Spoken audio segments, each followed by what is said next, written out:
तर 9:45 होत आलेत, बट स्टील असं वाटतंय की सकाळचे 6-7 वाजलेत. एवढं गारगार वाटतंय. जेवढं सुंदर आहे तेवढं डेडली पण आहे.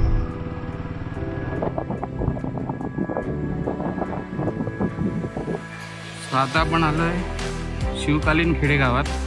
शपथ सांगतो एकदम 1000% वर्थ इट होतं.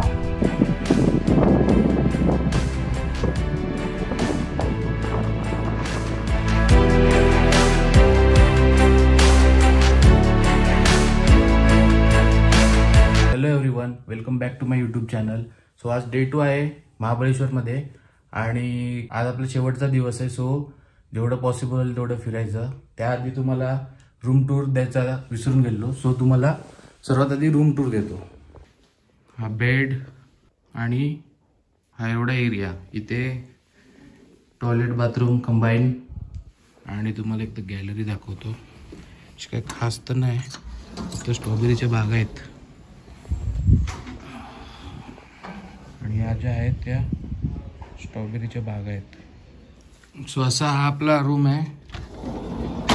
आता आपण निघूया आणि पहिला बघू खालती नाश्ता वगैरे भेटतोय का. जर नाश्ता भेटला तर ठीक, नाही तर बाहेर कुठून तरी नाश्ता करूया. आणि पहिला तर आपण जाणार आहे, आपलं डेस्टिनेशन आहे प्रतापगड. इथून अराउंड 17 किलोमीटर्स आहे तो. सो आपण आता तिथे चाललोय पहिलं. त्याच्या आधी नाश्ता करूया आणि मग निघूया लगेच. सो हा आपला स्टे आहे या 2 दिवसांचा. काल पाऊस पडलेला इकडे रात्री, त्यामुळे थोडं हलका हलका चिखल झालेला. पण आता पुसली गाडीला. जाऊन नाश्ता करतो. व्हेज सँडविचची ऑर्डर दिली आहे.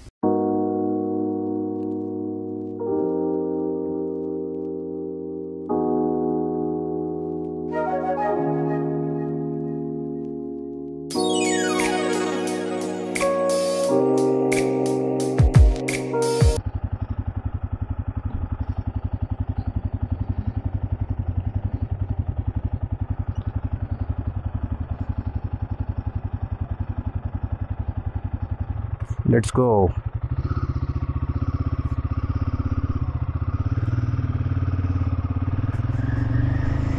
तर 9:45 होत आलेत, बट स्टील असं वाटतंय की सकाळचे 6-7 वाजलेत. एवढं गारगार वाटतंय अजूनही. काल रात्री पाऊस पडला. ॲक्च्युली माझा आधी मित्राशी बोलणं झालं तेव्हा मुंबई साईडला पण पाऊस पडलेला. सो सेफर साईड मी या डिस्प्लेला प्लॅस्टिकचं कवर लावून रूमवरती आलो आणि नंतर रात्री 1-2 वाजेपर्यंत एडिटचं काम करत होतो. सो तेव्हा पाऊस चालू झाला आणि खूप मजबूतवाला झाला पाऊस. वारा वगैरे एकदम खूप जोरात. आणि प्लस त्याच्यामध्ये थंडी एकदम मरणाची.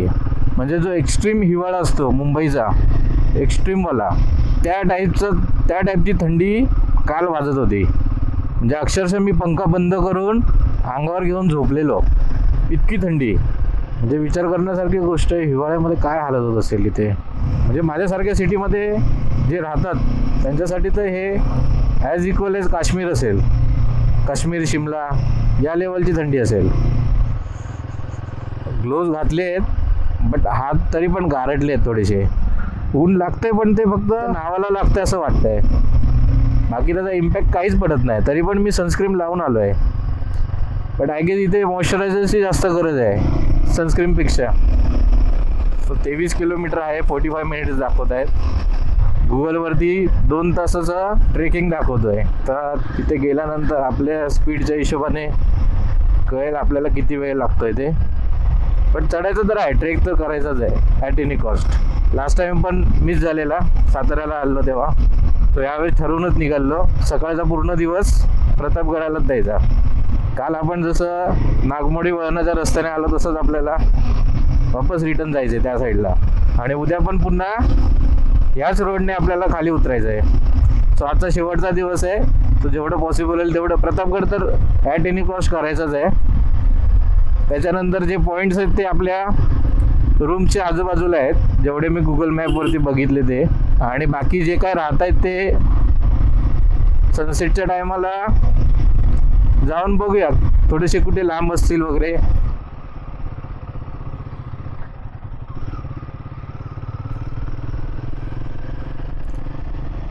चढण्यापेक्षा आय थिंक उतरायला कमी वेळ लागतोय. नाही, मे बी फर्स्ट टाइम असेल मी काल, कारण की एवढा मोठा तर नाही बोलता येणार, बट माझ्यासाठी तर मोठा आहे.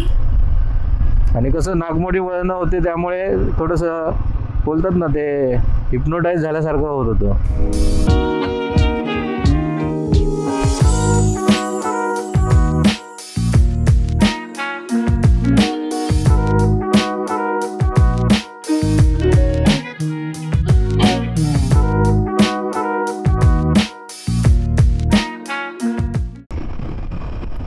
वाव,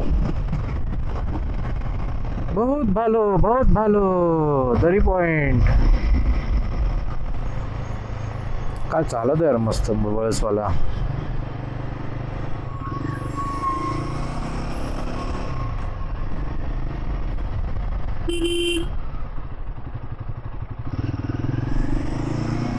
अच्छा, त्याने बघितलं वाटतं लांबूनच, म्हणून थांबला तो. तू समझा? हाँ. नहीं, तू समझा नहीं. What a beauty. जेवढं सुंदर आहे तेवढं डेडली पण आहे. बोलता बोलता फक्त 10 किलोमीटर बाकी राहिले.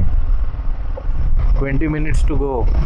तर गुगलच्या प्रमाणे तर प्रतापगडावरती जायला एंट्री फी तर काही नाही आहे, बट व्हेकलचे चार्जेस माहीत नाही आहेत की नाही ते, आणि किती लांब पार्क करायला लागते गाडी ते पण नाही सांगता येणार.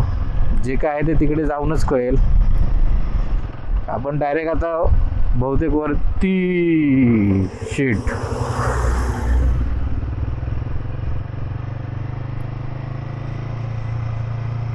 बाबा काय टर्न घेतला.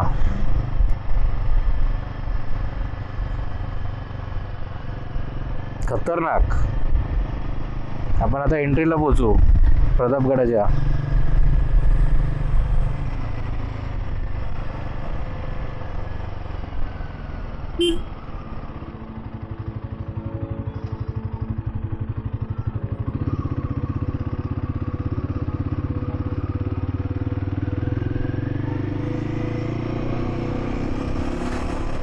चला, अंगावर शहारे आले माझ्या जसा एंटर झालं तसं. अच्छा, इकडे शिवकालीन village.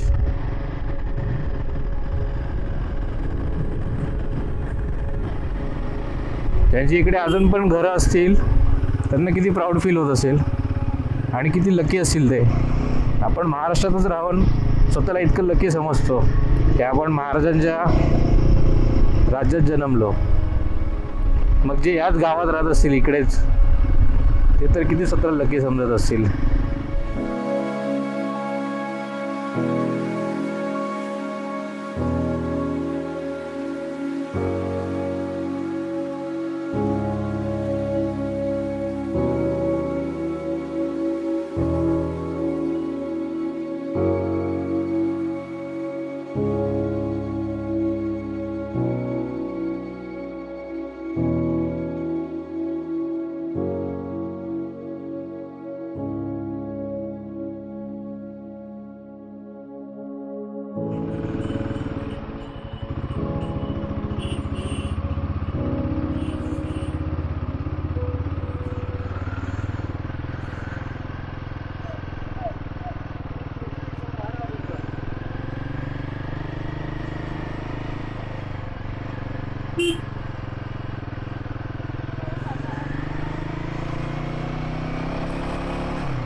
A few moments later. हो, मी मुंबईवरून आलोय. एकटेच आले. हा हा, एकटंच आलो. फ्रेंड नाही आणले कोणी? नाही, एकटंच. कॅमेरा आहे का? हो, कॅमेरा आहे. त्याच्यामध्ये येतो की आपण बसू? नाही नाही, वेगळं आहे तो. फक्त गाडी भेटते, बाकी हे परत हे सगळं वेगळं बाहेरून लावायचं. वेगळा खर्च त्याचा.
सो आता आपण आलो आहे शिवकालीन खेडेगावात, हस्तकला केंद्र प्रतापगड माची.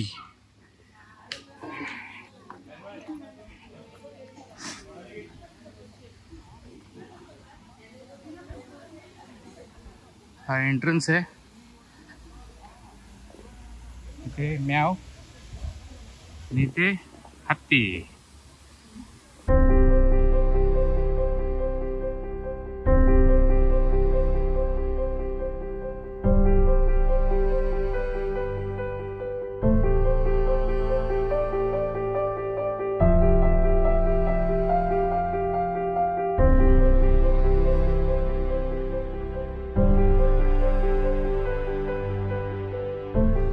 किती आहे? 100 एकटीचं. हां,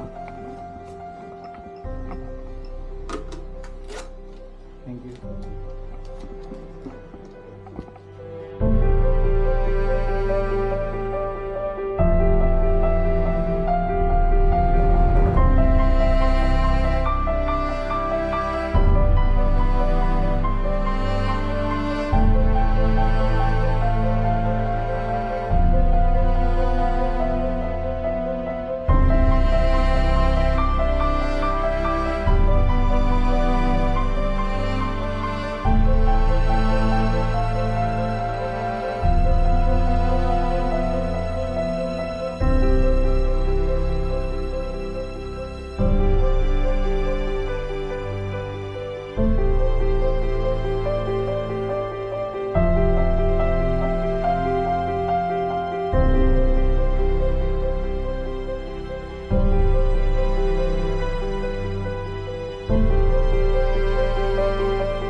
सो आपण आज जे प्रतापगडावर गेलो आणि त्यानंतर शिवकालीन खेडेगावात गेलो, शपथ सांगतो एकदम 1000% वर्थ इट होतं. खूप हिस्टॉरिक गोष्टी बघायला मिळाल्या आणि इन्फॉर्मेशन पण मिळाली बरीचशी. आणि प्रतापगड इतका सुंदर होता, त्याचं काम चालू होतं ॲक्च्युली, बट स्टील इतका सुंदर वाटत होता.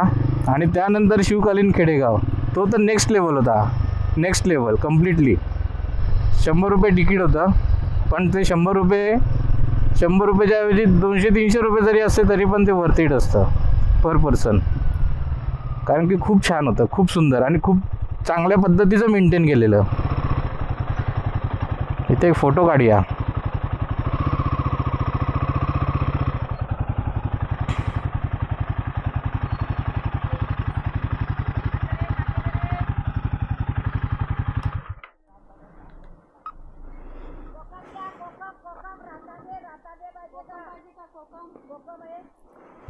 चला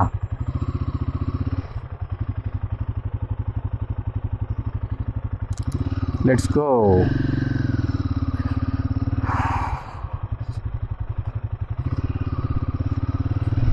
आता रूमवर जाऊ, थोडंसं फ्रेश होऊन मग थोडंसं डेटा वगैरे कॉपी करू आणि जवळपासचे जे पॉईंट आहेत ते कंप्लीट करू. त्यानंतर लवकर जेवून सगळं बॅग भरून झोपून घेऊ आणि मग उद्या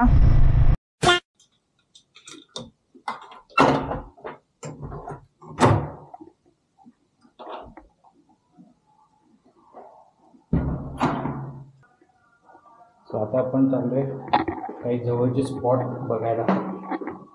पहिले तर चालत इकडे जवळचे बघू, मग गाडी घेऊन येऊ वापस, गाडी घेऊ आणि मग थोडेसे लांबचे बघू सनसेट होईपर्यंत.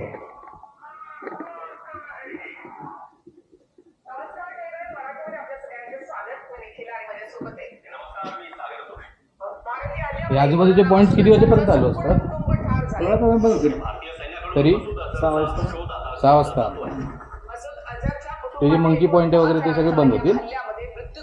गेटच असते गेट असतो का? मग इकडले पॉईंट चांगले आहेत की तिकडले पॉईंट तिथे काय नाही? रिसॉर्ट मग सगळे पॉईंट तिकडेच आहेत ना?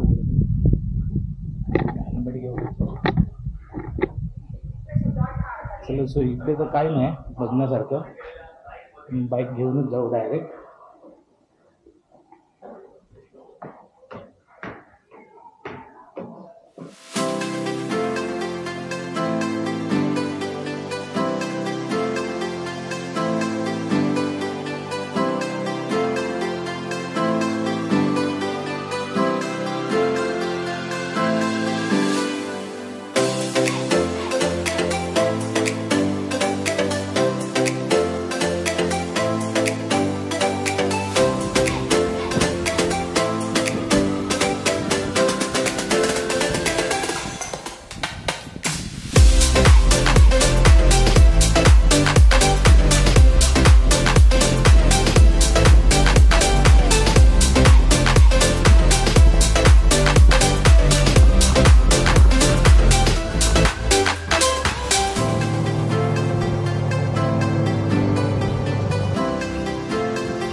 मधोमध बघा, आणि हे लेन्स थोडं मायनस प्लस करू शकता वाटलं तर. ओके.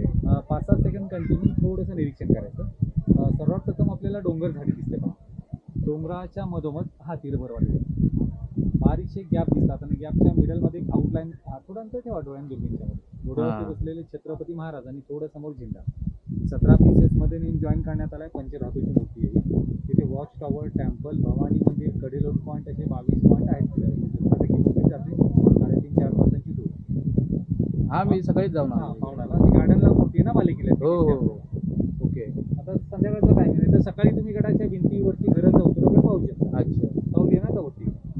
हवा असेल तर झेंडा तेवढा ऑरेंज दिसतो. आपण जे दुपारी गडावरती मूर्ती बघितलेली जी गार्डनमध्ये होती आणि झेंडा तो तिकडून दिसतो सेम पॉईंटवरून.